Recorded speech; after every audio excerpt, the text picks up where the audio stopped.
అవకాశం లభించటం చాలా సంతోషదాయకం. ఇక్కడ ఉన్నటువంటి ముఖ్యంగా పెద్దలకు, దైవజనులకు ముఖ్యంగా నా నిండు వందనములు ప్రభు పేరిట తెలియజేస్తున్నాను. అలాగే కూడి వచ్చినటువంటి ప్రియులైన దేవుని పిల్లలందరికీ, ఇక్కడ ఉన్నటువంటి టీం అంతటికీ, యవనస్తులందరికీ ప్రభు అయిన క్రీస్తు పేరిట నా హృదయపూర్వక నిండు వందనములు తెలియజేస్తున్నాను. అలాగే సేవకురాండ్రకు కూడా నా హృదయపూర్వక నిండు వందనములు. దేవుని మహాకృపను బట్టి, దేవుని మహాదయను బట్టి ఈ విధంగా ఈ తరంలో ఆయన సన్నిధిలో నిలబడే అవకాశం మనందరికీ లభించింది. చాలామంది ఉన్నారు ప్రపంచంలో. వాళ్ళందరినీ కూడా దేవుడు పుట్టించినప్పటికీ వాళ్ళందరూ సత్యమెరుగుని వారుగా లోకంలో బ్రతుకుతూ ఉంటే, దేవుడు మనల్ని ప్రేమించి సజీవుల లెక్కలో ఉంచి సత్యమెరిగిన వారుగా మనల్ని మలచి ఆయన సత్యవాక్య ప్రకాశము చేత మన కన్నులు వెలిగించి రక్షణ మార్గంలో నిలబెట్టి రక్షణలో నడిపిస్తున్నటువంటి దేవాది దేవునికి హృదయపూర్వకంగా మనమందరము కృతజ్ఞతాస్తుతులు చెల్లిస్తూ ఆయన మార్గములో నడువ బద్దులమై ఉన్నాం. దేవుని నామానికి మహిమ కలుగునుగాక. ఇక ఆలస్యం చేయకుండా వాక్య ధ్యానంలోకి మనం అందరం అడుగు పెడదాం. తలలు వంచండి, ప్రార్థన చేసుకుందాం. సర్వశక్తుడా, సర్వోన్నతుడ, దయగల ప్రభా, కృపగల దేవ, మీ పవిత్ర నామానికి స్తుతులు స్తోత్రాలు చెల్లిస్తున్నాను తండ్రి. ప్రభా, మీ మాటలు శ్రేష్టమైనవి, మీ మాటలు బలమైనవి, మీ మాటలు శక్తివంతమైనవి. మీ మాటలలోని మాధుర్యం ఎంతో గొప్పది. అది మా హృదయాలకు వెలుగునిచ్చేది, మమ్మల్ని తెప్పరిల్ల చేసేది. మా జీవిత కాలంలో తొట్టిల్లిపోకుండా మీ వాక్యము మా పాదములకు దీపమై, మా త్రోవకు వెలుగై మమ్మల్ని నడిపిస్తూ ఉండగా శుద్ధీకరింపబడిన హృదయాలు గలవారమై మీ సన్నిధిలో జీవించడానికి సహాయం దయచేయమని, సమస్త విధములైన కృపతో మమ్మల్ని నింపమని, ఘనత, మహిమ, ప్రభావములు మీకు మాత్రమే చెల్లిస్తూ క్రీస్తు యేసు వారి శ్రేష్టమైన అతి పవిత్రమైన దైవజనాంగమా, సర్వశక్తులకు ప్రభు, సర్వోన్నతులకు దేవుడు మనల్ని ప్రేమించి మరొకసారి విలువైన సమయాన్ని మనందరికీ దయచేశారు. చాలా చోట్ల సభలు జరుగుతున్నాయి. సభ అనేది నా దృష్టిలో సభ అంటే ఇదొక విందు. ఏ విందు? మనం చాలామందిని విందుకు పిలుస్తూ ఉంటాం. పెళ్ళిళ్ళకు పిలుస్తాం, ఫంక్షన్స్కి పిలుస్తాం, రకరకాల కార్యక్రమాలు జరిగినప్పుడు ఆహ్వానించామంటే ఖచ్చితంగా వాళ్ళకి ఏం పెడతాం? విందు భోజనం పెడతాం కదా. ప్రతి చోట విందు భోజనాలకు మీరు హాజరవుతూ ఉంటారు. విందు భోజనాలు ఎలా ఉంటాయంటే స్పెషల్గా ఉంటాయి. అంటే రొటీన్గా తినే ఫుడ్ కాకుండా కొంచెం డిఫరెంట్గా, అందరినీ సంతృప్తి పరిచేదిగా, అందరినీ సంతోషపరిచేదిగా, కొంచెం ఎక్కువ తినాలనిపించేదిగా. నార్మల్గా ఇంట్లో తినేప్పుడు ఎక్కువ తినాం కదా. అదే ఏదైనా పార్టీకి వెళ్ళాం, పెళ్ళికి వెళ్ళాం అనేసరికి కొంచెం 4 ముద్దలు ఎక్కువ తింటాం కదా. సో అలా ఎక్కువ తినేది అనిపించేదిగా విందు భోజనాలు సాధారణంగా జరుగుతూ ఉంటాయి. ఆత్మీయంగా కూడా ఈ సభలు అనేవి విందు భోజనాలే. ఎందుకు ఆత్మీయంగా సభలు విందు భోజనాలు అంటున్నానంటే, స్పిరిచువల్ ఫుడ్ ఎక్కువ తీసుకోవటానికి, ఆత్మీయ ఆహారాన్ని ఎక్కువ భుజించడానికి ఈ సభలలో మనకు అవకాశం దొరుకుతుంది. నేను చాలాసార్లు చెప్పాను, మరి నా యూట్యూబ్ ఫాలో అయితే మీ అందరికీ తెలుస్తుంది. క్రైస్తవుడికి 2 భోజనాలు, లోకంలో ఉన్నవాడికి ఒకటే భోజనం. క్రైస్తవుడికి ఎన్ని భోజనాలు? 2 భోజనాలు. ఏంటి క్రైస్తవుడికి ఉన్న 2 భోజనాలు? ఒకటి శరీరానికి, రెండోది హృదయానికి. శరీరానికి లోకం అంతా తింటోంది, అందులో మనం కూడా ఉన్నాం, మనం కూడా తింటున్నాం. కానీ ఆత్మకు లోకం అంతా తినట్లా, క్రైస్తవుడు మాత్రమే తినే అవకాశం. ఆహారం కోసం కష్టపడకండి, కానీ నిత్య జీవము కలుగజేయు అక్షయమైన ఆహారం కోసం కష్టపడండి అని చెప్పారు. అందుకే 2 భోజనాలు అంటున్నాను.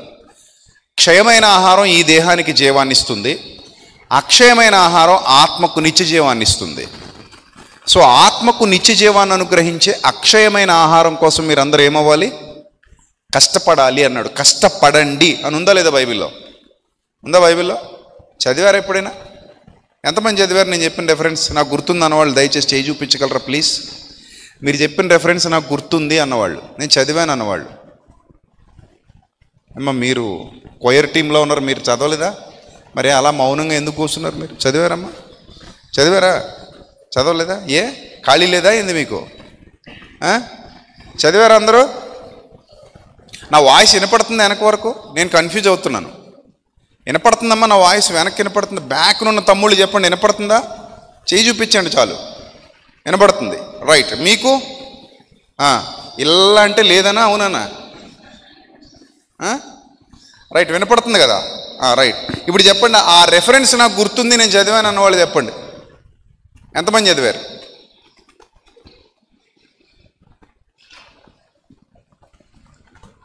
ఎవరు చదవలేదా? పోనీ ఏ పుస్తకంలో ఉందో చెప్పండి చదివితే. ఏ సువార్తలో ఉంది? మరి ఆ మాత్రం చెప్పడానికి ఎందుకు అలా అలా అలా అలా ఆలోచనలో పడిపోయారు? యోహాను సువార్త రెఫరెన్స్ చెప్పండి, పెద్ద ఆయన రెఫరెన్స్ చెప్పండి. యోహాను సువార్త 6వ అధ్యాయం, ఇది కదా. యోహాను సువార్త 6వ అధ్యాయము 27. ఇప్పుడు చదవండి, ఇంకెందుకు, ఓపెన్ అయిపోయాం కదా. యోహాను సువార్త 6:27. క్షయమైన ఆహారము కొరకు కష్టపడకుడి, కానీ నిత్య జీవము కలుగజేసే అక్షయమైన ఆహారం కోసం కష్టపడండి అనుంది. బాగా అర్థం చేసుకోండి. క్షయమైన ఆహారం కోసం కష్టపడొద్దు, అదేదో విధంగా మీకు వచ్చేస్తుంది.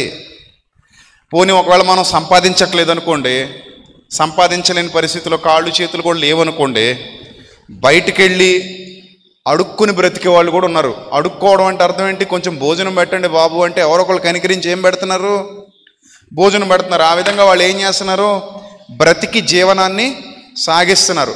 ప్రభుత్వాలు కూడా భోజనం పెట్టి బతికించే పరిస్థితులు ఉన్నాయి. కొన్ని ఏరియాల్లో ప్రభుత్వాలే క్యాంటీన్లు ఓపెన్ చేసి వాళ్ళే భోజనాలు పెట్టే ఉన్నాయి. కొన్ని చర్చెస్ భోజనాలు పెడతాయి, కొన్ని హిందూ దేవాలయాల్లో భోజనాలు పెడతారు, కొంతమంది ముస్లిమ్స్ కూడా భోజనాలు పెడుతుంటారు. ప్రపంచవ్యాప్తంగా అన్నదానాలు చేసేవాళ్ళు చాలామంది ఉన్నారు.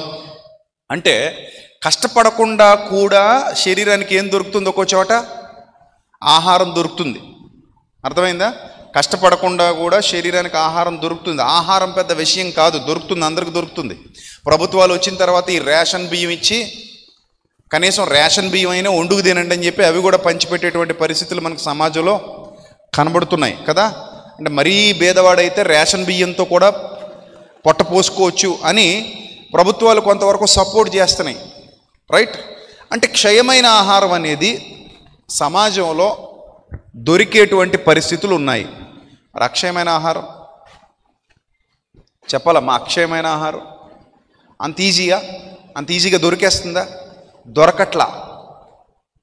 అందుకే ప్రభు అన్నారు, నేను మీకు భోజనం పెట్టడానికి వచ్చానని అనుకోకండి. వాళ్ళు ఏం అడిగారటంటే యేసుప్రభుని వచ్చి రాగానే, మోషే చాలా సూచక్రియలు చేశాడు కదా, అద్భుతాలు చేశాడు కదా, మోషే మన్నా ఇచ్చాడు, పైనుంచి కురిపించాడు, మా పితరులు తిన్నారు, చాలా టేస్ట్గా ఉండేదట, చాలా డిఫరెంట్ ఫుడ్ అట, అది దేవదూతల ఆహారం అని చెప్పి మేము చదువుకున్నాం, నువ్వేమైనా మాకు అది ప్రొవైడ్ చేయగలవా అని అడిగారట వీళ్ళు. అంటే ఎంత దుర్మార్గులు చూడండి ఆనాడున్న ఇశ్రాయేలీలు. యేసు ప్రభువును యూజ్ చేసుకుని ఏదోటి తినేద్దాం అనుకున్నారు వాళ్ళు. శరీర సంబంధులా ఆత్మ సంబంధులా? ఏమనుకోవాలి వాళ్ళని? నో డౌట్ ఎట్ ఆల్ శరీర సంబంధులు.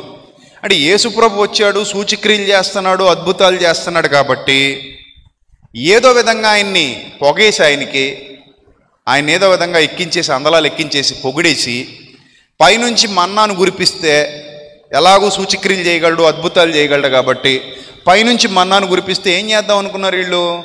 తినేద్దాం, మన్నా టేస్ట్ చూద్దాం. అన్ని ఆహారాలు తిని చికాకు వచ్చేసింది. 5 రొట్టెలు పెట్టాడు, 2 చిన్న చేపలు పెట్టాడు, గట్టిగా తిన్నాం, కడుపు పట్టేంతగా తిన్నాం, 12 గంపలు ఇస్తారట మిగిలిపోతే. అలా తిన్నాం కదా, ఇప్పుడు మన్నాను కూడా ట్రై చేద్దాం అని యేసుప్రభు వారిని అడుగుతున్నారట.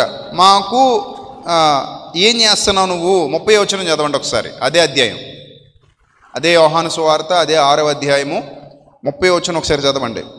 వారు అట్లయితే మేము నిన్ను చూచి నిన్ను నమ్మడానికి, ఏం కావాలట వీళ్ళకి? చూసి నమ్మడానికి. అప్పుడప్పుడు చూడండి, నన్ను చాలా సంవత్సరాల కిందట ఒక ఆయన అడిగాడు, మీ యేసుప్రభుని నమ్ముతాను కానీ నాకు ఇమ్మీడియట్గా అరగంటలో జాబ్ ఇవ్వాలి అన్నాడు. ఏంటట? అరగంటలో ఇమ్మీడియట్గా జాబ్ ఇస్తే యేసుప్రభుని నమ్ముతాడట. అంటే ఏంటి? నువ్వు నమ్మడానికి ఆయన ప్రూవ్ చేసుకోవాలా? ఇప్పుడు నీ దగ్గరకు వచ్చి నీకు జాబ్ ఇచ్చి నీకు జాబ్ ఇచ్చి ప్రూవ్ చేసుకుంటే కానీ నమ్మవా అని అడిగాను నేను. నేను జాబ్ ఇచ్చి ప్రూవ్ చేసుకుంటే కానీ నమ్మను అన్నాడు. జాబ్ ఇచ్చిన తర్వాత నువ్వేం చేస్తావు తెలుసా? పెళ్లి చేయమని నమ్ముతానంటావు, మళ్ళీ నీకు పెళ్లి చేయాలి. ఇల్లు ఇవ్వమని నమ్ముతానంటావు, మళ్ళీ నీకు ఇల్లు ఇవ్వాలి. తర్వాత పిల్లల్ని పుట్టించమని నమ్ముతానంటావు, మళ్ళీ పిల్లల్ని పుట్టించాలి. అప్పులన్నీ తీర్చమని నమ్ముతానంటావు, మళ్ళీ అప్పులన్నీ తీర్చాలి. తర్వాత ఏదో రోగం వచ్చి వస్తుంది, రోగం తగ్గించమని నమ్ముతానంటావు, మళ్ళీ రోగం తగ్గియాలి. ఇవన్నీ చేసేసరికి నీ ఆయుష్కాలం పూర్తయిపోద్ది, నువ్వు చచ్చిపోతావు. నువ్వు నమ్మవు. మనిషి నాకేదైనా ఇస్తే నమ్ముతా అనే క్యారెక్టర్ ఉన్నాడు, వాడు ఏవిచ్చినా నమ్మడు. మీకు ఇంకో విషయం చెప్పనా? అమ్మా నాన్న దగ్గరకు వచ్చి కుర్రాడు, పుట్టిన బిడ్డ, నాయనా నువ్వు నాకు ఒక 5 ఎకరాల పొలం ఇస్తే నిన్ను తండ్రిగా అంగీకరిస్తా, 5 ఎకరాల పొలం ఇవ్వకపోతే నిన్ను తండ్రిగా అంగీకరించను, నాకు వెండి బంగారాలు ఇస్తే నిన్ను తల్లిగా అంగీకరిస్తా, వెండి బంగారాలు ఇవ్వకపోతే నిన్ను తల్లిగా అంగీకరించను. ఈ టైపు క్యారెక్టర్ ఉన్న వాళ్ళు తల్లిదండ్రులతో చక్కటి సంబంధాన్ని కలిగి ఉంటారా? వాళ్ళు ఉంటారా? ఉండరు. వాళ్ళ దృష్టి అంతా కేవలం వెండి మీద, బంగారం మీద, భూముల మీద, ఆస్తుల మీద ఉంది. వీళ్ళు కూడా అంతే. చాలామంది సమాజంలో మేము యేసు ప్రభువుని నమ్మాలంటే మాకు ఇమ్మీడియట్గా ఎదురు చేయమనంటే నమ్ముతాం, అని ఇమ్మీడియట్గా ఎదురు చేయకపోతే నువ్వు నమ్మవు అనమాట. ఇమ్మీడియట్గా ఎదురు చేయకపోతే నీకు విశ్వాసం రాదన్నమాట. చూచి నమ్ముతూ ఉంటున్నారు. చూడండి అక్కడ వాళ్ళు ఏమన్నారు? వాళ్ళు సరిగా చదవండి రెఫరెన్స్ ఏమనుంది అక్కడ? మేము నిన్ను చూచి, విశ్వసించడం అంటే నమ్మడమే కదా, విశ్వసించడం అంటే నమ్మడమే కదా. మేము నిన్ను చూచి నమ్మునట్లు నువ్వు ఏ సూచక్రియ జరిగిస్తున్నావు? నువ్వు ఏ సూచక్రియ జరిగిస్తున్నావు, ఏమి జరిగిస్తున్నావు అని, ఏం చేసావు నువ్వేం చేసావు అని అక్కడ తాగలా, ఏం చెయ్యాలో కూడా వీళ్ళే చెప్తున్నారు. చూసారా వాళ్ళ క్రిమినల్ మెంటాలిటీ? అంటే ఒక విధంగా రెచ్చగొట్టి వాళ్ళ కోరిక తీర్చుకోవటం, రెచ్చగొట్టి వాళ్ళ అవసరాలు తీర్చుకోవటం. కానీ అక్కడ ఉన్నది సామాన్యుడు కాదు, మహాజ్ఞాని. మహాజ్ఞాని ముందే ఇలా కుప్పిగంతులు వేస్తున్నారంటే సామాన్యులను ఊరికే విడిచిపెడతారా వీళ్ళు? ఈ టైప్ క్యారెక్టర్ ఉన్న వాళ్ళు విడిచిపెట్టరు. చూడండి వీళ్ళు ఏమంటారు ఆ తర్వాత, భుజించుటకు 31వ వచనం చూడండి, 31 చూడండి. భుజించుటకు పరలోకము నుండి ఆయన ఆహారం వారికి అనుగ్రహించినని వ్రాయబడినట్టు మన పితరులు అరణ్యములో మన్నాను భుజించిరని ఆయనతో చెప్పిరి. అంటే దాని అర్థం ఏంటి? మన పితరులు అరణ్యంలో మన్నా భుజించారు, నువ్వు కూడా సూచక్రియ చెయ్యి అని చెప్తున్నారు. ఆ సూచక్రియ చేస్తే అంటే పైనుంచి నువ్వు కూడా మన్నాను కురిపిస్తే మేము తినేసి ఏం చేస్తాం చెప్పండి? ఏం చేస్తాం? నిన్ను నమ్మేస్తాం. ఏం చేస్తాం? నిన్ను నమ్మేస్తాం. అంతకు ముందే ఏం జరిగిందో తెలుసా? జస్ట్ 1 డే ముందు, 1 డే బిఫోర్, ఆ రోజుకి ఒక్కరోజు ముందు ఏం జరిగిందంటే రొట్టెలు చేపలు వేలాదిగా తిన్నారు. మీరు 6వ అధ్యాయం మొదటి నుంచి చదువుకుంటూ వస్తే మీకు ఇది అర్థమైపోద్ది. 6వ అధ్యాయం మొదటి నుంచి చదువుకుంటూ వస్తే వాళ్ళకి రొట్టెలు చేపలు, 5 రొట్టెలు 2 చిన్న చేపలు ఆకాశం తట్టెత్తి ప్రార్థన చేసి కూర్చోబెట్టి, పంక్తులుగా కూర్చోబెట్టి వడ్డించమని చెప్తే పొట్ట పిగిలేలా తిన్నారట వాళ్ళు. నాకు తెలిసి కొన్ని చేపలు కొన్ని రొట్టె ముక్కలు పార్సిల్ కూడా చేసుకుని పట్టుకెళ్ళిపోయి ఉంటారు వాళ్ళు. ఎందుకంటే ఫ్రీగా వస్తే పినాయిల్ తాగేసే రకాలు పట్టుకెళ్ళే ఉంటారు. ఇప్పుడు కూడా ఉంటారు అలాంటి వాళ్ళు. ఏదో పుణ్యానికి భోజనం పెట్టామనుకోండి, క్యారేజీలు తీసుకొస్తుంటారు. అంటే 2 రోజులు తినడానికి. మనం ఒక పూట భోజనం పెడితే వాళ్ళు ఏమనుకుంటారు? వీడు ఒక పూట పెడుతున్నాడు, మనం క్యారియర్ తీసుకొచ్చి ఫ్రిడ్జ్లో పెట్టుకుంటే ఎన్ని రోజులు తినొచ్చు? 2 రోజులు తినొచ్చు. అది ఏమైనా కర్మగాలి చికెనో మటన్ వేసాం అనుకోండి, ఖచ్చితంగా క్యారేజ్ తెచ్చుకుంటాడు వాడు. ఏమంటాడంటే, ఇదిగో ఈ క్యారేజ్ నిండా చికెన్ పెట్టు, ఈ క్యారేజ్ నిండా మటన్ పెట్టు. ఎందుకు? ఇంటి దగ్గర మా ఆయన ఉన్నాడు, చర్చికి రాలా. ఇంటి దగ్గర మా ఆవిడ ఉంది, చర్చికి రాలా. పిల్లలు ఉన్నారు ఇంటి దగ్గర. అంటే మనం ఏదో వాళ్ళకు రుణపడినట్టు, మనం ఏదో వాళ్ళకి బాకీ పడ్డట్టు, ఇప్పుడు చర్చ్ అంటే ఏదో వాళ్ళందరినీ పోషించడానికి ఉన్నట్టు బిల్డప్ కొడుతుంటారు. చాలా చోట్ల ఉంటారు అలాగా. అంటే భోజనం కోసమే వస్తారు వాళ్ళు. భక్తి ఉండదు బతుకులో. ఏముంటుంది? ఓన్లీ ఏం పెడితే సరిపోద్ది వాళ్ళకి? ఆ భోజనం. ఒక ఆయన ఒక చోట ఒక సంఘ పెద్ద గొడవ చేశాడట. దేనికి? మేకను కోసారు కదా, ఇందులో సామాన్లు ఉంటాయి, స్పెషల్ సామాన్లు, నాకు వేయలేదు ఏంటని అడుగుతున్నాడట. ఏందది? లివర్లో కిడ్నీలు ఇంకేం ఉంటాయి కదా, అవి నాకెందుకు పెట్టలేదని గొడవ పెట్టేటట్టు సంఘ పెద్ద ఒక చోట. అంటే దేనికోసం ఇదంతా, ఈ తపన తాపత్రయం అంతా దేనికోసం అంటే ఈ బాడీకి, ఈ కడుపుకి భోజనం అంతే, విలువైన ఆహారం కోసం కాదు. సో వీళ్ళందరూ ముందు రోజు తినేశారు. ముందు రోజు తినేసి ఎంత మ్యానిపులేట్ చేసే ఉద్దేశాలు కలిగిన వాళ్ళు అంటే వీళ్ళు ముందు రోజు ఎలాగూ రొట్టెలు చేపలు ఆకాశం తట్టు చేతులు చాపి పెట్టాడు, సూచిక్రియ చేశాడు. ఇప్పుడు మళ్ళీ రెచ్చగొడదాం. మళ్ళీ రెచ్చగొట్టి నువ్వు మాకు ఏం చేసావని అడుగుదాం. ఏం చేసావని అడిగి ఏం చెయ్యాలో కూడా మనమే చెప్దాం.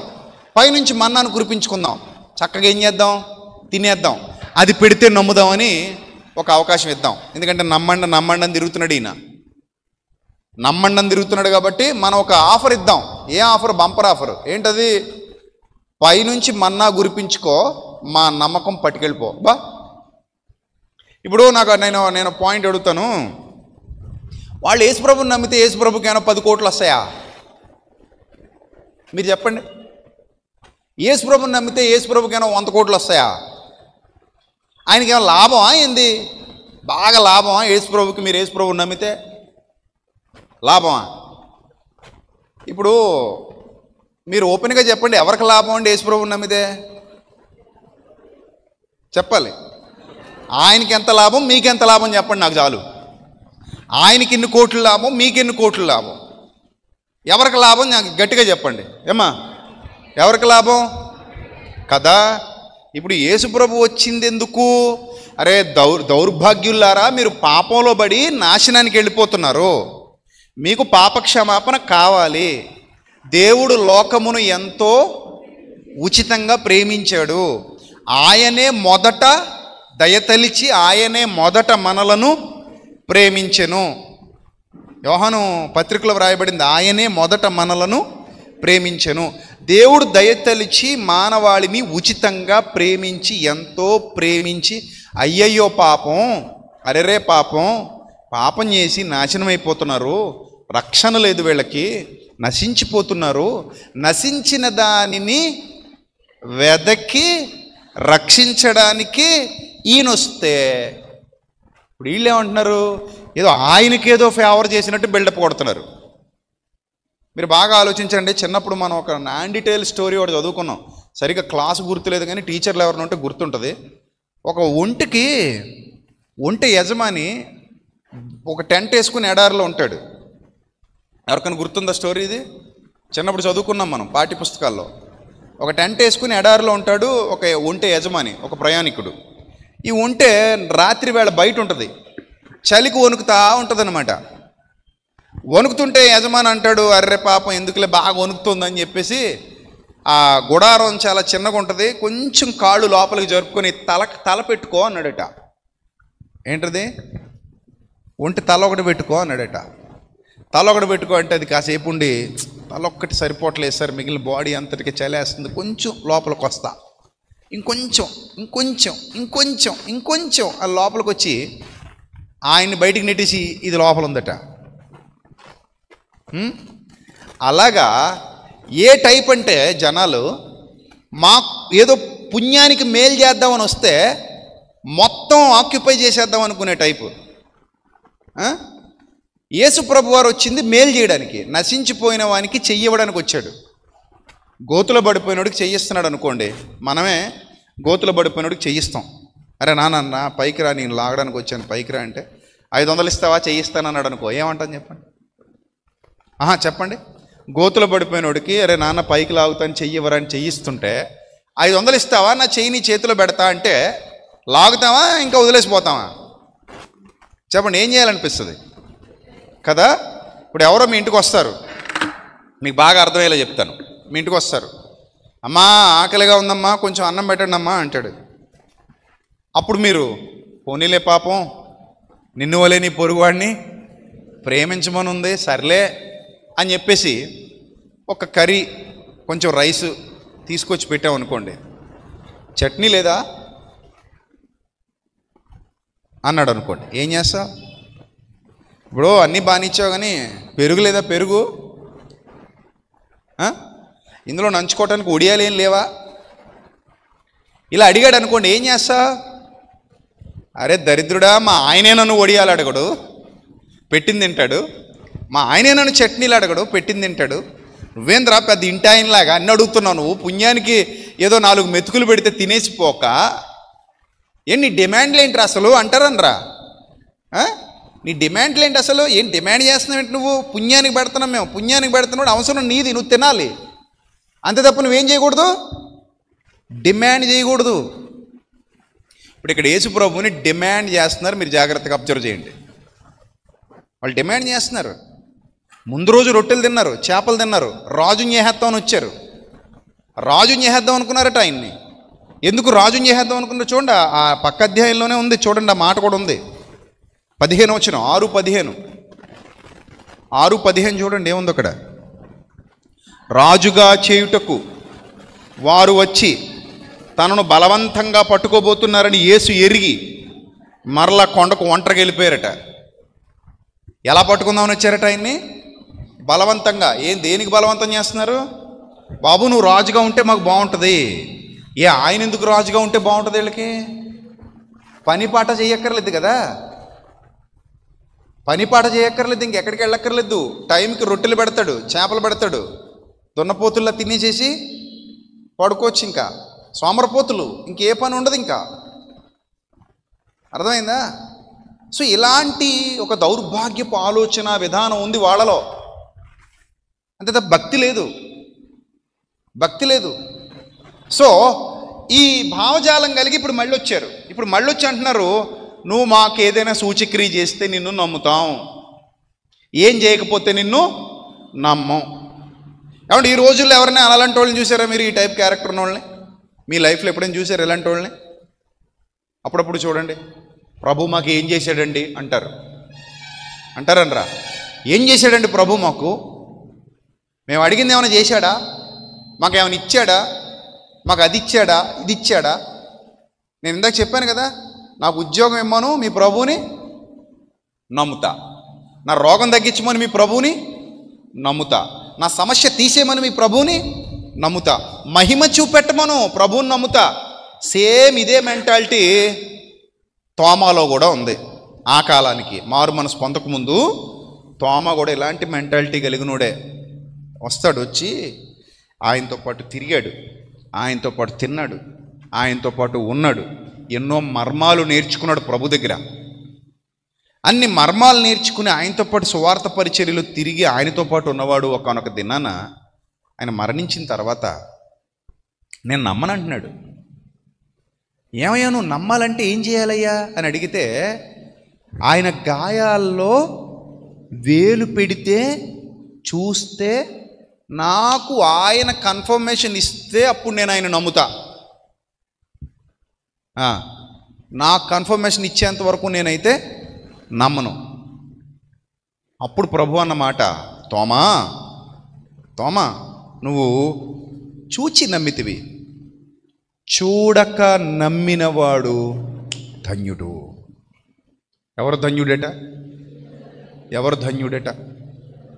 చూడక నమ్మినవాడు ధన్యుడు. సో ఈరోజు చాలామందికి ఆ ధన్యత లేదు. ప్రభు దగ్గరికి వస్తే ఏం చేస్తాడయ్యా? మీ ప్రభు దగ్గరికి వస్తే ఏమి ఇస్తాడు? మీ ప్రభు దగ్గరికి వస్తే ఏం మేలు చేస్తాడు? అసలు ఇంకేం మేలు చేయాలి? అసలు ఆయన వచ్చిందే నీకేం చేయడానికి?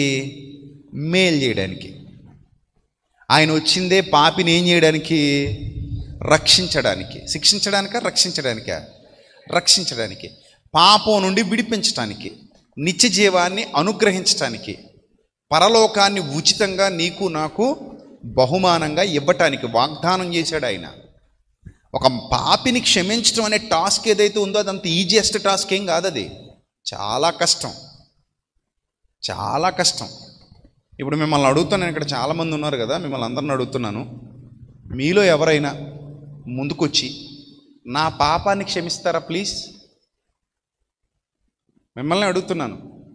నేను పుట్టిన తర్వాత ఇప్పటి వరకు నా బ్రతుకులో ఏదైతే పాపం జరిగి ఉంటుందో ఆ పాపాన్ని మీ మీద వేసుకుని నా పాపాన్ని క్షమించగలిగే సామర్థ్యం మీలో ఎవరికైనా ఉందా?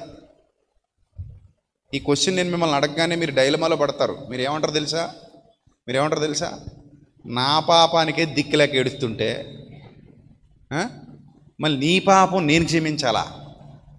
ఇది ఎలా ఉంటుందంటే, ఓ 10 లక్షల అప్పున్నోడి దగ్గరికి ఏంటి 10 లక్షల అప్పున్నోడి దగ్గరికి 5 లక్షల అప్పున్నోడు వెళ్ళి, అరే నాయనా నా 5 లక్షల అప్పు తీర్చేయగలవా అన్నాడు అనుకోండి. ఈ 10 లక్షల అప్పున్నోడు ఎలా రియాక్ట్ అవుతాడు? ఎలా రియాక్ట్ అవుతాడు చెప్పండి? నాకే తికానా లేదు, నా బతుక్కే దిక్కు దివానం లేదు, దారి లేదు, నువ్వు వచ్చి ఏం చేయమంటున్నావు? నీ అప్పు తీర్చమంటున్నావు. నాకే 10 లక్షల అప్పు ఉండి తెచ్చింది ఇక్కడ. ఇది తీర్చలేక నేను కింద మీద పడుతుంటే, ఇది తీర్చలేక నేను ఏడుస్తుంటే, నువ్వు వచ్చి నీ 5 లక్షల అప్పు తీర్చమంటే నేనెక్కడ తీర్చేది అంటాడు తప్ప, ఏం పర్లేదు 10 + 5 15 అవుతుందిలే తీర్చేస్తానని ఎవడబడితాడు ఒప్పుకుంటే వెళ్ళిపోడు. అవునా కదా? మీ అప్పు మీరు తీర్చుకోవడమే చాలా కష్టం, ఇంకా పక్కోడు అప్పు ఎలా తీరుస్తారు? తీర్చలేరు కదా. సో నా పాపాలు క్షమించే అధికారం ఈ భూమి మీద ఎవరికి లేదు. పోనీ మీ పాపాలు ఎవరైనా మీదేసుకుంటారేమో అడగండి వెళ్ళి ఎవరినైనా.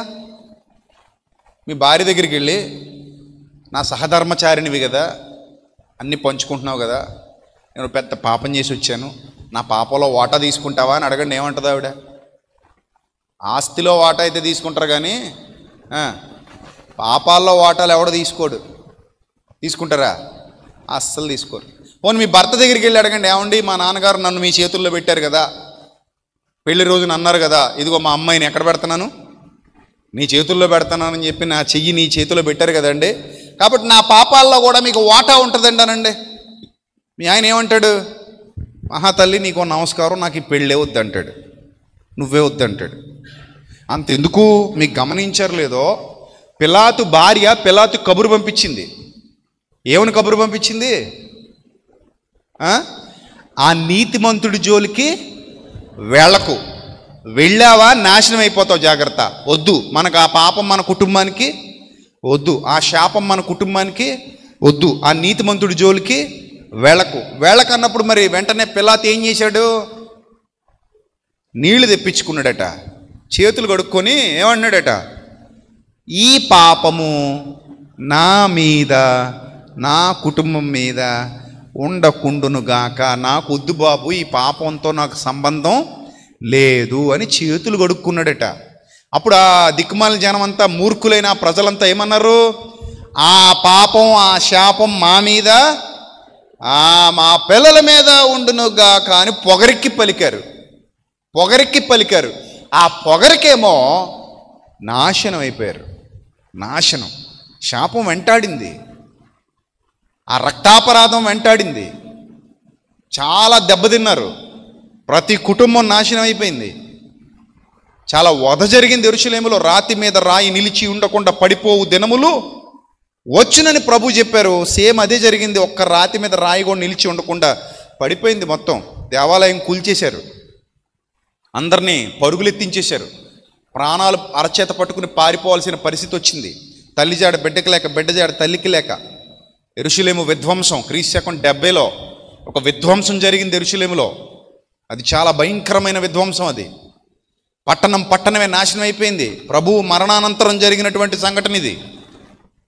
సో అలాంటి దుస్థితి కొని తెచ్చుకున్నారు. బాబు ఆ పాపం మా మీద ఉండునుగాక అన్నందుకు. మీరు చెప్పండి, అనగలమా మనం అలాగా? ఇప్పుడు మీ ఫ్రెండ్ ఎవడో మర్డర్ కేసులు ఇరుక్కుంటాడు, మీరు వెళ్ళి అరే పర్లేదులేరా నా మీద వేసుకుంటానులే అని వేసుకుంటారా? మర్డర్ చేసింది నేనండి, మా వాడు కాదండి అని ఆ మర్డర్ కేసు మీ మీద వేసుకుని మీరు జైలుకి వెళ్ళగలరా? అస్సలు వెళ్ళరు. ఎందుకు వెళ్ళాలి మనం? వాడు చేసింది తప్పు, ఆ తప్పు మన మీద వేసుకుంటే మన జీవితం ఏమైపోద్ది? స్పాయిల్ అయిపోద్ది. నీ కుటుంబం ఏమైపోద్ది? నాశనం అయిపోద్ది. నీ భవిష్యత్తు ఏమైపోద్ది? పాడైపోద్ది. తెలిసి ఎవడు తన భవిష్యత్తును పాడు చేసుకోడు. అందుకే బైబిల్ గ్రంథం చెబుతోంది, మంచి వాని కొరకు సహితము ఒకడు మరణించుట అరుదు. రోమపత్రికలో చెప్తాడు, మంచి వాని కొరకు సహితము ఒకడు మరణించుట అరుదు. అలాంటిది ఉచితంగా సర్వమానవాళి కొరకు పాప క్షమాపణ అనుగ్రహిస్తుంటే అది సమాజానికి ఎప్పటికీ ఎలా కనబడుతుంది? లోకుగా కనబడుతుంది. అందుకే అన్నాడు, సిలువను గూర్చిన వార్త నశిస్తున్నటువంటి లోకానికి ఎలా ఉందట? వెర్రితనమట. రక్షింపబడుచున్న వానికి అది దేవుని శక్తి. రక్షింపబడుతున్న వాడికి దేవుని శక్తి, నశిస్తున్న వాడికి ఎలా ఉంది? అది వెర్రితనం.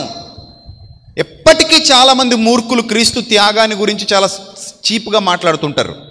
యూట్యూబ్లో ఉంటారు పనికిమాలిన వాళ్ళు మాట్లాడుతుంటారు, కామెంట్లు చేస్తుంటారు. ఏమంటారంటే 3 మేకులు పీక్కోలేకపోయాడు అంటారు. 3 మేకులు పీక్కుని తను రక్షించుకోలేనోడు మిమ్మల్ని అలా రక్షించగలడు అంటారు. ఆ రోజు కూడా ఇదే మాట అన్నారు. శిలువ మీద వేలాడుతుంటే, ఓ యేసు, నిన్ను నువ్వు రక్షించుకో, నిన్ను నువ్వు రక్షించుకుని మమ్మల్ని కూడా రక్షించు. శిలువ మీద దొంగ కూడా అదేగా మాట్లాడతాడు, నిన్ను నువ్వు రక్షించుకొని మమ్మల్ని కూడా రక్షించు. అప్పుడు ఇంకో దొంగ అంటాడు, రే నోర్మోయ్, షటప్, తప్పు, అలా మాట్లాడుకో, ఈ శిక్ష మనకు తగినది, దీనికి మనం అర్హులం, మనం తప్పు చేశాం, మనం చేసిన పాపానికి ఈ శిక్ష తక్కువే, కానీ ఆయన శిక్షార్హుడు కాడు. ఆయన స్పెషల్. ఆయన చేస్తున్న బలియాగం ఏదైతే ఉందో, సర్వమానవాళి విమోచన కొరకు, పాప క్షమాపణ కొరకు దేవుడు ప్రారంభిస్తున్న ఒక అద్భుతమైన నిబంధనిది. కొంతమంది అంటారు కదా, 2000 సంవత్సరాల క్రిందట మీ యేసుక్రీస్తు చచ్చిపోతే ఇప్పుడు మాకెలా రక్షణ వస్తుంది అంటాడు ఒకడు. 2000 సంవత్సరాల కిందట యేసు ప్రభు చచ్చిపోతేనట ఇప్పుడు మాకెలా రక్షణ వస్తుంది అంటాడు. అంటే ఆయన అసలు ఆ నిబంధన సారాన్ని అర్థం చేసుకోలేకపోయాడు. నిబంధన సారం ఏంటి? దేవుడు ఒక చట్టాన్ని చేస్తున్నాడు అని అర్థం. అక్కడ యేసు ప్రభు మరణం ద్వారా దేవుడు ఏం చేస్తున్నాడు? ఒక చట్టాన్ని చేస్తున్నాడు. చట్టం శాశ్వతం ఉంటుంది. ఉదాహరణకి, ఒకప్పుడు మనల్ని మదరాసీలు అనేవారు, తమిళోళ్ళు అనేవారు మనల్ని కూడా. అంటే మీకు తమిళనాడు కొంచెం దగ్గర కాబట్టి మీకు ఒక అవగాహన ఉండొచ్చు మేబీ దీని మీద. ఒకప్పుడు మనల్ని మదరాసీలు అనేవారు. ఎందుకంటే ఉమ్మడిగా ఉండేది రాష్ట్రం, దేంతో పాటు కలిసిపోయి, తమిళనాడుతో పాటు కలిసిపోయి. అప్పటికి ఆంధ్రప్రదేశ్ అనేది లేదు. సో తమిళులు అందరూ మనల్ని చీపుగా చూస్తుంటే, తెలుగు వాళ్ళందరినీ చీపుగా చూస్తుంటే తట్టుకోలేక, మద్రాసులో విలువ లేకుండా తీసిపాడేస్తుంటే తట్టుకోలేక, అరే తెల్లోళ్ళు మనల్ని బాధ పెట్టారంటే ఒక అర్థం ఉంది, మనోళ్ళు కూడా మనల్ని ఏం చేస్తున్నారు? బాధ పెడుతున్నారు.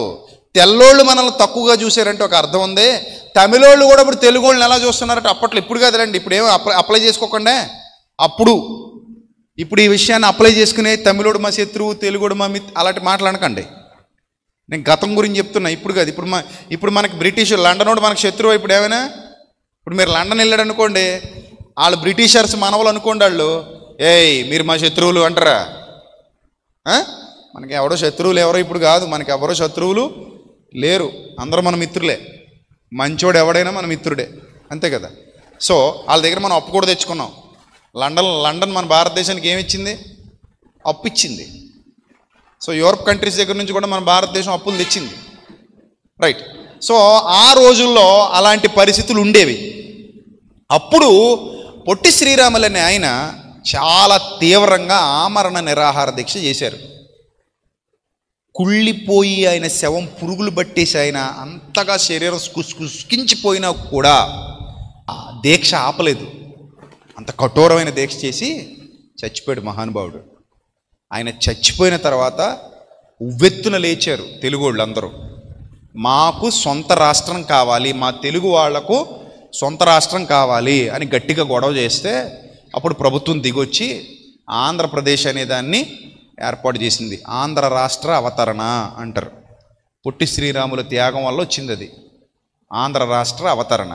ఇప్పుడు పొట్టి శ్రీరాములు చేసిన కృషికి ఎప్పటికీ ఆంధ్రప్రదేశ్ని మనం అనుభవిస్తున్నామా లేదా మన రాష్ట్రంగా? చెప్పండి. మీరు కూడా మళ్ళీ ఏమైనా అలా అమరణ దీక్ష చెయ్యాలా సంవత్సరానికి ఒకళ్ళు? అప్పుడెప్పుడు ఆయన చేసిన త్యాగం ఇప్పటికీ మనం అనుభవిస్తున్నామా? చెప్పండి. అప్పుడు వచ్చేసిన చట్టం ఇప్పటికీ ఆంధ్రప్రదేశ్ అలాగే ఉందా? ఉంది, అంతే. దీన్ని ఒక నిబంధన అంటారు, ఒక నిబంధన, ఒక చట్టం. ఇది ఒకసారి నిబంధన అయిపోయింది అనుకోండి, ఇంకా శాశ్వత కాలం అది కొనసాగుతూనే ఉంటుంది. చట్టం చేసేసారనుకోండి, అది కంటిన్యూ అవుతుంది. ఇప్పుడు ఢిల్లీలో నిర్భయ అనే ఒక అమ్మాయిని రేప్ చేసి చంపేశారు. అంటే ఆ అమ్మాయి పేరు ఏదో ఉంది, నిర్భయ అని పెట్టిన పేరు నేను చెప్తున్నా, అదే అందరికీ నానుడు కాబట్టి. రేప్ చేసి చంపేశారు. అప్పుడు పుట్టిన చట్టం పేరు ఏం పేరు? నిర్భయ చట్టం. అంతకు ముందుందా చట్టం? లేదు. మరి ఇప్పుడు ఉందా? ఉంది. కంటిన్యూ అవుతుందా? అవుతుంది. ఎప్పుడో నిర్భయ అనే అమ్మాయి దగ్గర చేసినటువంటి ఆ చట్టం, ఒక్కసారి ఆ చట్టం చేస్తే అది ఇప్పటికీ ఏమవుతుంది? కంటిన్యూ అవుతుంది. అలాగే దేవుడు కూడా 2000 సంవత్సరాల క్రిందట ఈ భూమి మీదకి తన కుమారుణ్ణి పంపించి ఒక చట్టం చేశారు. ఆ చట్టం ఏంటంటే, ఆయన వైపు ఎవరైతే నిదానించి చూస్తున్నారో, ఎవరైతే ఆయన యందు విశ్వాసం ఉంచి మారు మనస్సు పొందారో వాళ్లకు దేవుడు ఏం పెడుతున్నాడట? క్షమాభిక్ష పెడుతున్నాడు. ఒరిజినల్గా మన వాడుక భాషలో మాట్లాడుకుంటే దాని పేరేం పేరు? క్షమాభిక్ష. విన్నారు ఎప్పుడైనా ఈ పదం? క్షమాభిక్ష. ఎక్కడ వినబడద్ది తెలిసి ఈ పదం మీకు? ఎక్కువగా కోర్టులో. పూర్వం ఉరిశిక్షలు వేసేవారు. ఉరిశిక్షలు ఒక్కోసారి పాపం అమాయకులకు కూడా ఏం పడిపోయావో తెలుసా? ఉరిశిక్షలు పడిపోయావు. వాళ్ళు నిజానికి ముద్దాయిలు కాదు, ఇరికించేసేవారు. వాళ్ళంతా ఫ్రేమ్ చేసి వాళ్ళ లోపల పంపించేసి ఎవడో నేరానికి వీళ్ళని బలి చేసేవారు. అలా కొంతమందికి ఉరిశిక్షలు పడిపోయేవి. అలాంటప్పుడు వాళ్ళు రాష్ట్రపతికి క్షమాభిక్షకు పిటిషన్ పెట్టుకునేవారు. శిక్ష ఏమైపోయినట్టు చెప్పండి? ఏమైనట్టు? రద్దు. ఇప్పుడు మీ ఎవడో ఒకడు వచ్చి నువ్వెవరయ్యా అతని శిక్ష రద్దు చేయడానికి అన్నాడు అనుకో, ఏమైనా అర్థం ఉందా? చట్టం అది చట్టం. రాజ్యాంగబద్ధంగానే నువ్వు సంతకం పెడితే ఆయన శిక్ష ఏమైపోద్ది? రద్దు అయిపోద్ది. ప్రభుత్వ రాజ్యాంగ విధానం ఇది. ప్రభుత్వ చట్టంలో ఉన్నటువంటి విధానం ఇది. ప్రభు చట్టంలో ఉన్న విధానం అది. ప్రభుత్వ చట్టాన్ని గౌరవించినప్పుడు ప్రభు చట్టాన్ని కూడా ఏం చేయాలి? గౌరవించాలి. అసలు మనకి చట్టం చేసుకునే అవకాశం ఇచ్చిందే పరలోకపు తండ్రి. ఆయన మనల్ని పుట్టించకపోతే, ఈ భూమి మీద మనకి బతుకు ఇవ్వకపోతే మనకి ఇక్కడ బ్రతుకు లేదు, మనం చట్టం చేసుకునే అవకాశం లేదు. మరి మనకే చట్టం చేసుకునే అవకాశం ఇచ్చిన దేవుడు ఆయన చట్టాలు చేయడా? ఆయన ప్రభుత్వాన్ని నడిపిస్తున్నాడు. ఆయన ప్రభుత్వం ఆయనకు ఉంది, మన ప్రభుత్వం మనకుంది. మన ప్రభుత్వం పనులేంటి? ఆహారం, విద్య, వైద్యం, ఆర్థిక రంగం, సామాజిక, వ్యాపారాత్మక, పరిశ్రమల సంబంధ అన్ని విధాల పరిపాలన కొనసాగించడమే ప్రభుత్వాల పని. రైట్? అలాగే రక్షణ, ఇవన్నీ కూడా ఇవి ప్రభుత్వాల పనులు. మరి అలాగే ప్రభు చట్టంలో కూడా ఇప్పటికీ పనులు నడుస్తున్నాయి.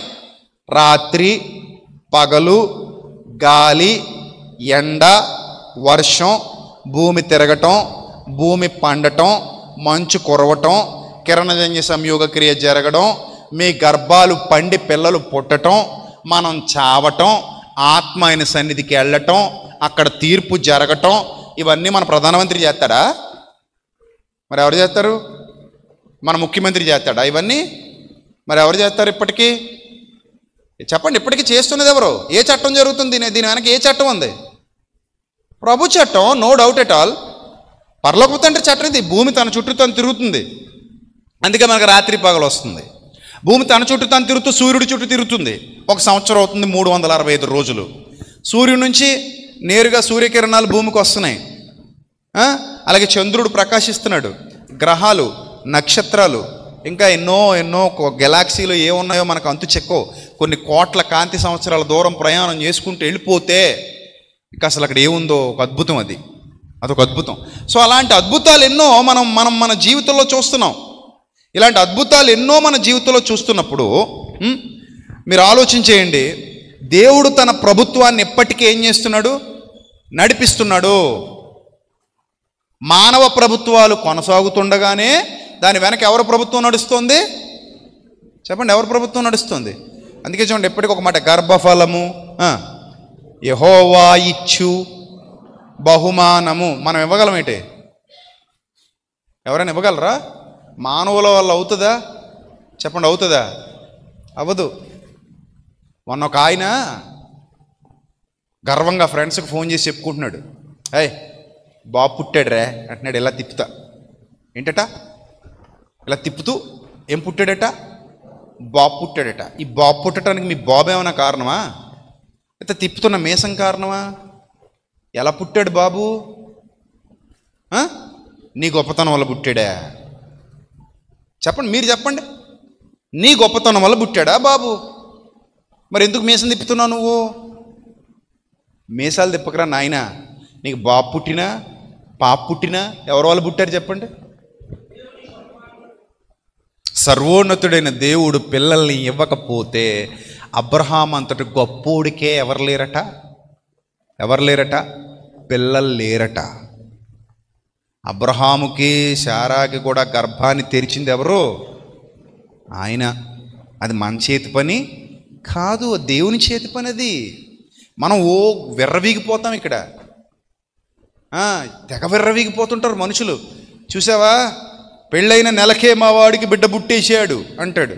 అయితే ఏంటి నీ గొప్పతనం?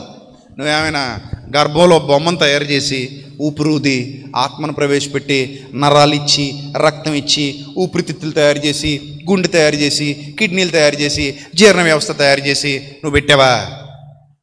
ఏంటి మరో విర్రవీగిపోతున్నాడు మనిషి? అది నీ చేతి పని కాదు. అది ఎవరి పని? అది దేవుడు చేసిన పని. కాబట్టి ప్రియమైన దేవుని ప్రజలారా గుర్తుపెట్టుకోండి, మానవ ప్రభుత్వం నడుస్తూ ఉండగానే ఏ ప్రభుత్వం కూడా నడుస్తుంది? దేవుని ప్రభుత్వం కూడా నడుస్తుంది. ఇప్పుడు ఇంకొక మాట, ఆయుష్కాలం అనేది ఉందా లేదా? మనకి ఉందా? బర్త్డే స్టార్ట్ అయింది మనకి. ఏం స్టార్ట్ అయింది? Birth day. అదే రోజు ఇంకో డే కూడా స్టార్ట్ చేశాడు దేవుడు. ఏంటది? Death day. మనం సెలబ్రేట్ చేసుకోలేం డే అది. అంటే ఈ సెలబ్రేట్ చేసుకుంటూ ఏ డే దగ్గరికి వెళ్తాం? Day by day A day వస్తుంది? బీడీలు అయిపోయాక డీడీ వస్తుంది. బీడీ అంటే బర్త్డే, డీడీ అంటే డెత్ డే. నీ బీడీలన్నీ పోగా మిగిలింది ఏంటరా? డీడీ. ఈ బీడీ డీడీ కలిపి వచ్చేసాయి భూమి మీదకి. అందుకే నేను నియమింపబడిన దినములలో ఒకటైన కాకమునుపైన దినములన్నీ నీ గ్రంథములో లిఖితములాయను అన్నాడు 139 కీర్తన 16వ వచనంలో. సో కాబట్టి దేవుడు నీకు ఆయుష్కాలాన్ని గిఫ్ట్గా ఇచ్చాడు. ప్రధానమంత్రి గారికి కూడా ఆయుష్కాలం ఎవరివ్వాలి చెప్పండి? మరి నో డౌట్ ఎట్టాలి అందులో. ఇప్పుడు దేశ ప్రధాని అయితే ఆయుష్ను పెంచుకోగలడా? అమెరికా ప్రెసిడెంట్ అయితే ఆయుష్ను పెంచుకోగలడా? లేదా అంబానీ అంత ధనవంతుడైతే ఆయుష్ను పెంచుకోగలడా? పాప అంబానీ గారు అబ్బాయికే ఒంట్లో బాగోదట, మన పెళ్ళైన అబ్బాయికి. ఆయనకేదో వ్యాధి ఉంది, ఆ బరువు పెరిగిపోతారట ఆయన. రకరకాల మందులు, వాళ్ళకి ఏం లోటు? కోటీశ్వర్లు, అపర కుబేర్లు. పెళ్ళికే కొన్ని 100 కోట్లు ఖర్చు పెట్టారు వాళ్ళు అబ్బాయి పెళ్ళికి. ఆయన ఇంక వైద్యం అవ్వట్లేదు, అది భరించాలి ఆయన. నిత్యం ఆ మందులు వాడుతూ ఉండాలి. ఎక్కడెక్కడి నుంచో దేశ విదేశాల నుంచి డాక్టర్లు వచ్చి వాళ్ళ పర్యవేక్షణలో ఎన్ని చూసినా ఆ వ్యాధి ఇంకా అలా ఉంటూనే ఉంది. అది ఒకవేళ తీసేయాలంటే ఎవరు తీసేయాలి? సృష్టికర్త తీసేయాలి.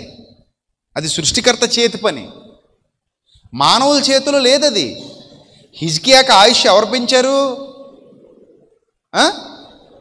ఎవరి చేతిలో ఉండండి అది? మన దగ్గరికి వస్తాం, పిల్లాడు వచ్చి అమ్మ ఈరోజు బర్త్డే అమ్మ 4 అక్షంతలు వేసుకు వస్తుంటాడు మన దగ్గరికి. ఆ 4 అక్షంతల మీద వేసి మనం ఏమంటాం?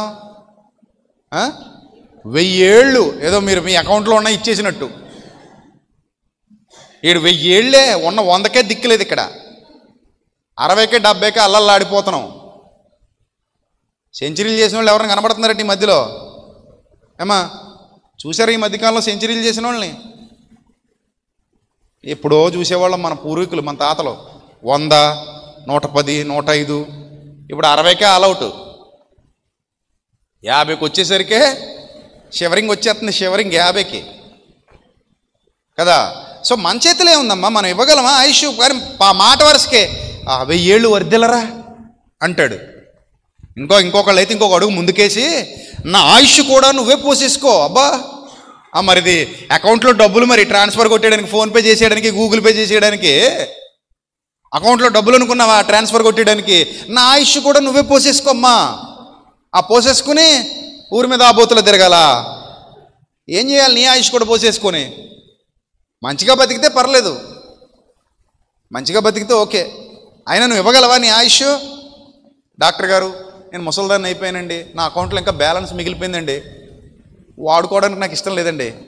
అందుకని నా అకౌంట్లో ఉన్న బ్యాలెన్స్ మా అమ్మాయి అకౌంట్లో వేద్దాం అనుకుంటున్నానండి.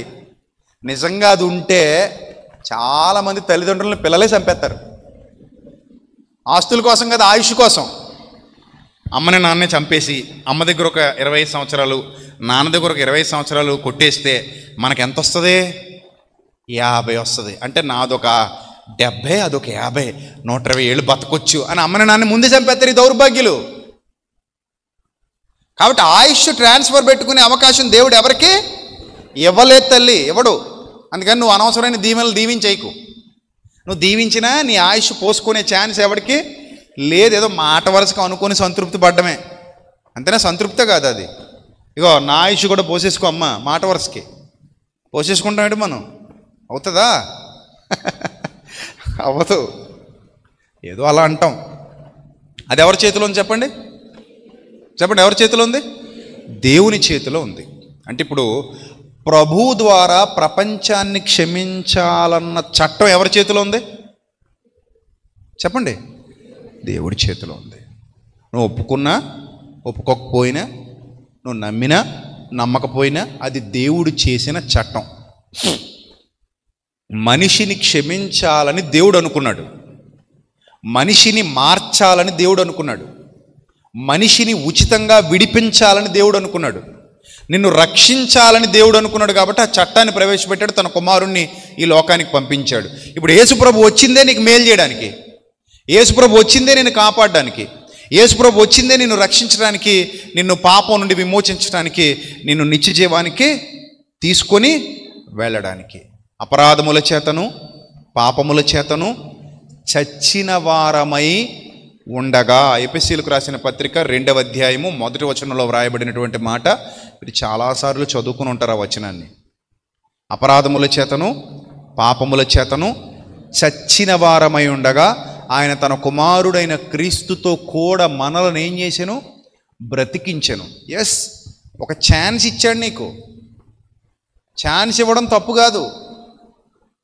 ఇది కూడా తెలియని మూర్ఖ శిఖామణులు ఏమని మాట్లాడుతున్నారంటే, యేసుప్రభు అండి వీళ్ళ పాపాలు చేసుకోవడానికి సర్టిఫికెట్ ఇచ్చాడండి. అలా ఉందా బైబిల్లో?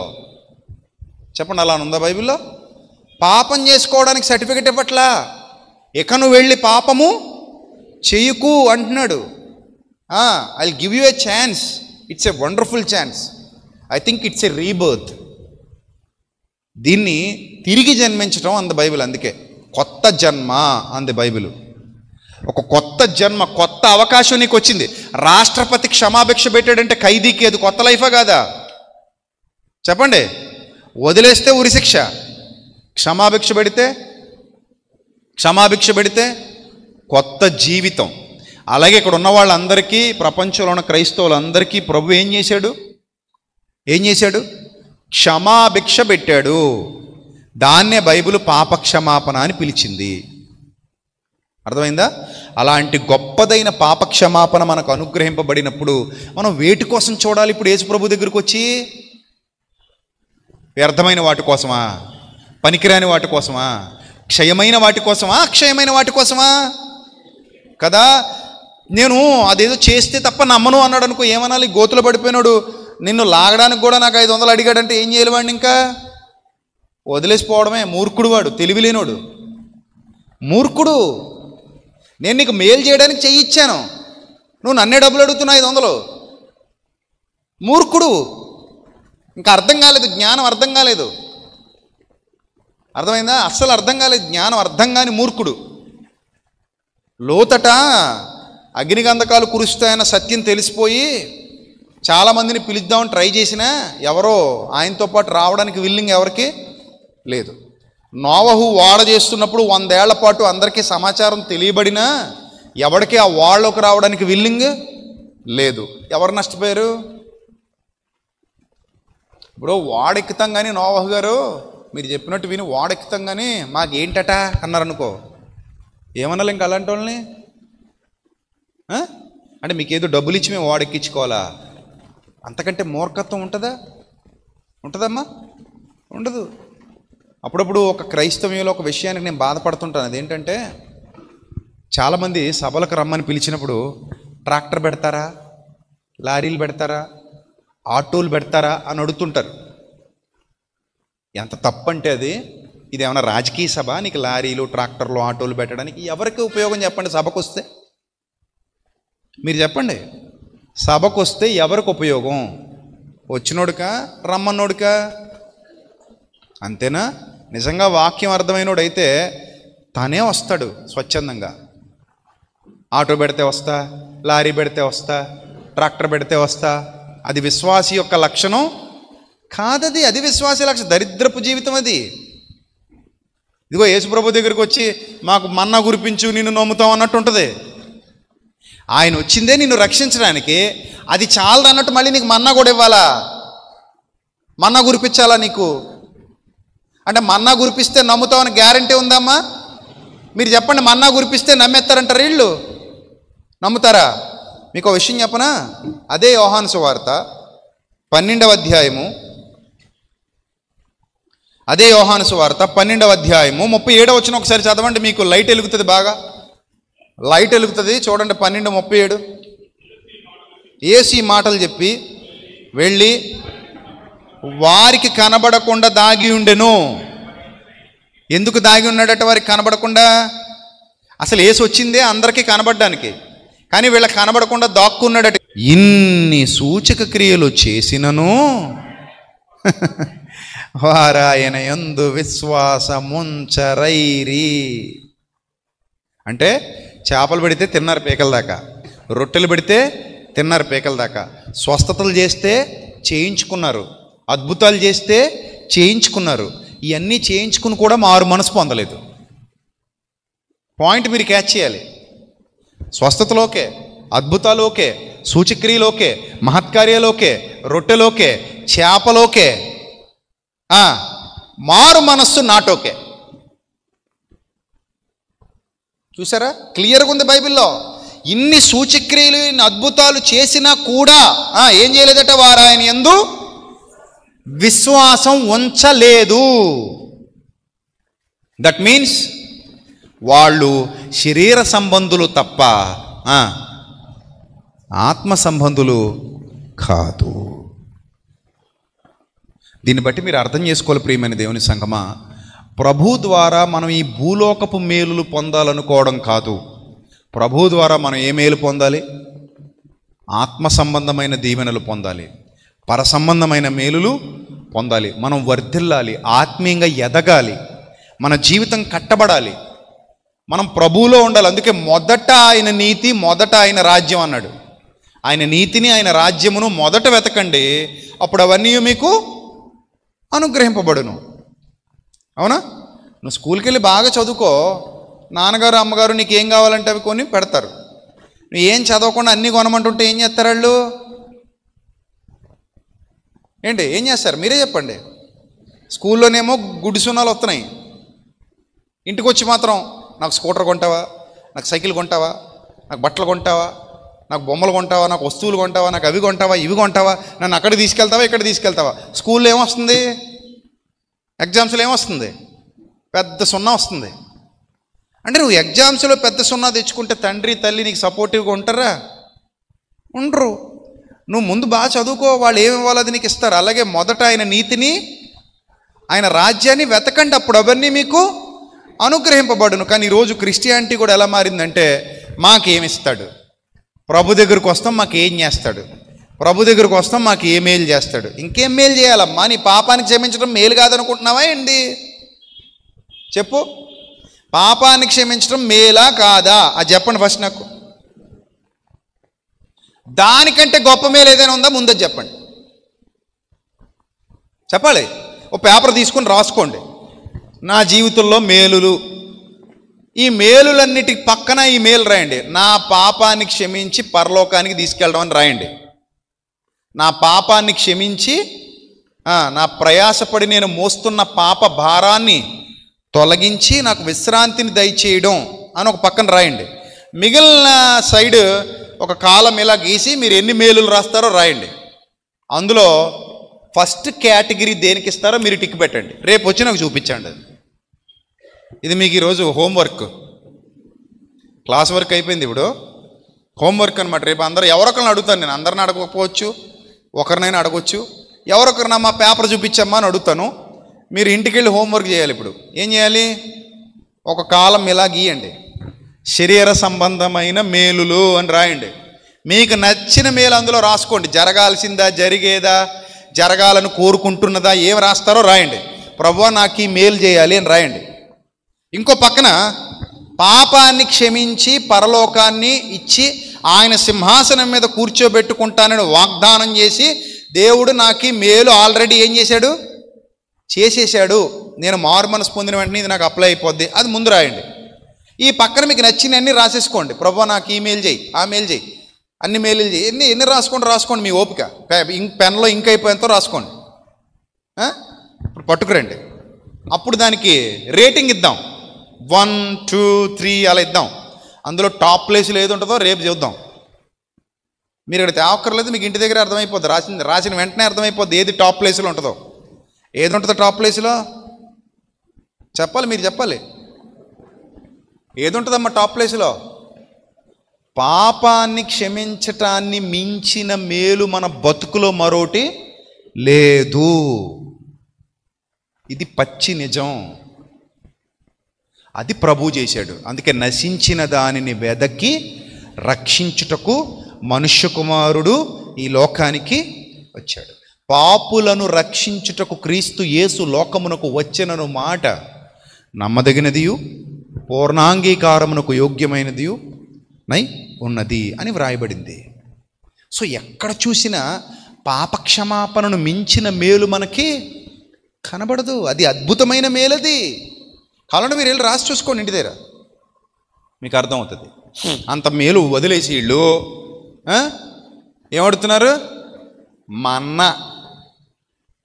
ఇప్పుడు మన్నా తిన్నారు అనుకుందాం, కాసేపు పరలోకం పోతారా? మన్నా తింటే పాపక్షమాపణ వచ్చేస్తుందా? మన్నా తింటే నిత్య జీవితం వచ్చేస్తుందా? మన్నా తింటే చనిపోయిన తిరిగి బ్రతుకుతారా? చెప్పండి. లేదే. మరి అది నిజమైతే ఆ ముందటి తరాల్లో పూర్వీకులు తిన్నారు కదా. అదే ఇక్కడ ప్రభు చెప్తాడు, వారు మన్నాను తినియు చనిపోయిరి అన్నాడు. ప్రభువే చెప్పాడు డైరెక్ట్గా. చూడండి, ఆ మాట ముగించుకుందాం. యోహాను సువార్త 6వ అధ్యాయం.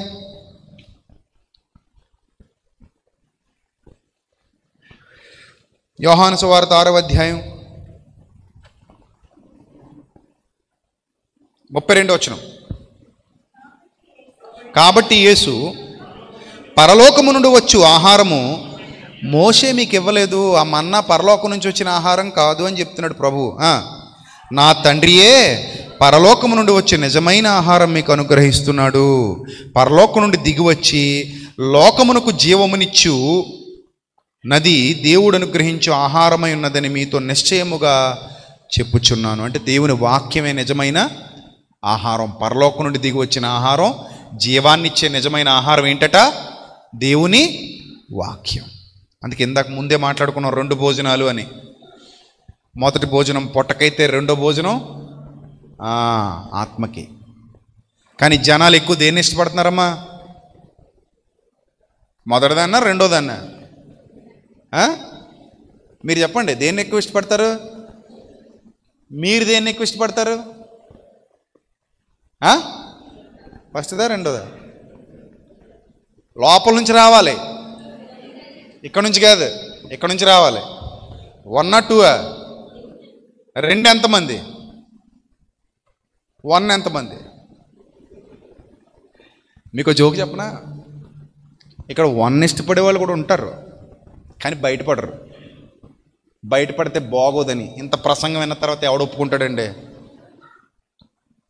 వాడు ఒప్పుకున్నా మనం నీతిమంతుల్లా బిల్డప్ కొడుతూ అని చూస్తాం వాళ్ళ వైపు కదా. అందుకని ఎవడు చెప్పడు. కానీ సాధారణంగా భోజనాలు, బిర్యానీలు అద్దరగొట్టేస్తున్నారంటే, సబ్ పెడుతున్నారంటే, పలానా లోదరం చచ్చిదారంటే మొత్తం తిరుపతి అంతా ఇక్కడే ఉంటుంది. అవునా కదా? మీరు కావాలంటే రేపు అనౌన్స్ చేయండి. ఏమనంటే దూపుడు గొర్రె బిర్యానీ, కౌజుపెట్ల వేపుడు, రొయ్యల ఫ్రై, పీతల పులుసు, బొమ్మిడాయిలు ఇగురు, చికెను, ఇంక ఏ గుడ్లు, చేపలు, అన్నింటితో మంచి భోజనం లూథరన్ చర్చి వాళ్ళు పెడుతున్నారట సభకి వెళ్ళిన వాళ్ళకి అని జస్ట్ చిన్న రాంగ్ ఇన్ఫర్మేషన్, ఫాల్స్ ఇన్ఫర్మేషన్ తీసుకెళ్ళిపోండి ప్రజల్లోకి. అసలు సరిపోద్ది అనుకుంటున్నారా? మీ గ్రౌండ్ ఇది, చర్చి సరిపోదు, అది బాల్కనీ సరిపోదు, బయట కూడా నిలబడిపోతారు మొత్తం. అసలు మనం ఎక్కడో వీచ్ ఎవరికి పెట్టేయాలి టెంట్లు వేసేసి. ఇప్పుడు ఈ భక్తులందరినీ చూడాలి. ఎందుకు వచ్చారు నాయన మీరు మహాభక్తులారా? ఎందుకు వచ్చారు మీరు? నాకు ఎప్పటి నుంచో ఒక ఆశ, అలా పాంప్లెట్ వేసి సభకు రప్పించి వచ్చిన తర్వాత ఏప్రిల్ 1 రోజు పెట్టాలి అది సభ, ఏప్రిల్ ఫూల్ అనాలి. మరి అంతే, మరి అప్పుడు బుద్ధి వస్తుంది. అప్పుడు చెప్పాలి ఈ వాక్యం. ఈ వాక్యం అంతా అయిపోయాక భోజనం కావాలా మీకు అని అడగాలి. అబ్బే వద్దండి అంటారు. భోజనం ఇప్పుడు దాకా పెట్టింది భోజనమా కాదా అనాలి. భోజనమేనండి. మరి ఇప్పుడు అది కావాలా అని, వద్దులండి అని అక్కడికి వెళ్ళిపోయి పనికి మాలినోళ్ళు, దరిద్రులు, దుర్మార్గులు, ఎన్న అబద్ధాలు వీళ్ళు, అసలు దేవుని సేవకులు వీళ్ళు. ఏం రాశారు చూడండి, ఇందులో రాశారు లేదండి, ఇందులో రాశారనే కదండి వచ్చాం, మనం పనులన్నీ మానుకుని వచ్చాం. పనులన్నీ మానుకుని వస్తే భోజనం లేదన్నాడండి దరిద్రుడు అని తిట్టుకుని వెళ్ళిపోతారు. వాళ్ళకి దేవుడు చోటిస్తాడంటారా? ఇస్తారా? ఎవరు? నేను చెప్తున్నాను చూడండి, చాలామంది నిత్య జీవాన్ని కోల్పోతారు. ఈ బ్యాచ్, ఈ శరీర సంబంధులు నిత్య జీవానికి అర్హులు కారు, ఎల్లరాళ్ళు. ఎందుకంటే వాళ్ళు అసలైన దాన్ని వెంబడించట్లేదు, అసలైన దాన్ని పట్టుకోవట్లేదు, వాళ్ళు నీతిని రాజ్యాన్ని వెతకట్లేదు, కానీ ఇవన్నీ కావాలంటున్నారు. వాళ్ళకి తెలియని రహస్యం ఏంటంటే నీతిని రాజ్యాన్ని వెతకకుండా ఇవేవి దొరకవు, దొరికినా ఉండవు, ఉన్న ప్రయోజనం లేదు. కాబట్టి అసలైన ఆహారం ఏదో మీరు అందరూ తెలుసుకున్నారని ఆశపడుతున్నాను. రేపు మిగిలిన సంగతులు క్రమబద్ధీకరిద్దాం. సత్యవాక్యం విషయంలో ఇంకా లోతైన స్థితికి ఎదుగుదాం. ప్రభు మనకి కృపచూపులాగిన ప్రార్థనాపూర్వకంగా రండి. దేవుడు మిమ్మల్ని మీ కుటుంబాన్ని దీవించి ఆశీర్వదించునుగాక. ఆమెను. తలలు వంచండి, ప్రార్థన చేసుకుందాం. సర్వశక్తుడా, సర్వోన్నతుడ, దయగల ప్రభువా, కృపగల దేవ, ఇంతవరకు విలువైన వాక్య జ్ఞానం చేత మా హృదయాలు తృప్తిపరిచారు. అందును బట్టి స్తోత్రం తండ్రి. వీళ్ళందరినీ దీవించండి, ఆశీర్వదించండి, మీ కృపలో వర్ధిలింపచేయండి, మీ చిత్తానుసారంగా సమస్తము జరిగించమని, రేపటి దినాన్ని కూడా మాతో మాట్లాడమని యేసుక్రీస్తు నామల్ని ప్రార్థన మనల్ని అడిగి వేడుకొనిచున్నాం మా కన్న తండ్రి. ఆమేన్. అందరికి వందనాలు. May Lord bless you all, love you all. Thank you. God bless you. Thank you so much.